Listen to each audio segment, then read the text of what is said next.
আমাদের বাজারের একটা গাছ বিক্রেতার কাছে আমি এই গাছটি অরুণিমা আম গাছ বলে কিনেছিলাম।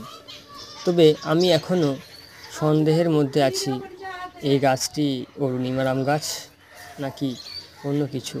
প্রথমবার গাছে মুকুল লেগে থাকার সত্ত্বেও আমি মুকুলগুলো সম্পূর্ণ ভাঙিনি। আমি আম গাছে রেখেছিলাম শুধুমাত্র এটা দেখার জন্য যে আদৌ এই গাছটি অরুণিমা গাছ কিনা। তো গাইস, যারা আমার ভিডিওগুলি দেখছেন বা যারা গাছ চেনেন, তারা প্লিজ কমেন্টে আমাকে জানাবেন এই গাছটি আদৌ অরুণিমা গাছ বটে কিনা।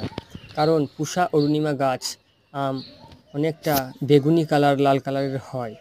যদিও আমার এই আমটি সামান্য লালচে কালার ধারণ করছে, কিন্তু আমি যেহেতু গাছ চিনি না, আমি ঠকেছি কি আমি জিতেছি আমি সেটা বুঝতে পারছি না। গাছটির দাম নিয়েছে 200 টাকা। তো পুষা অরুণিমা বলে আমাকে গাছটি বিক্রি করা হয়েছে। সেজন্য আমি জানতে চাই গাছটি পুষা অরুণিমা বটে কিনা। আমাকে প্লিজ কমেন্টে জানাবেন।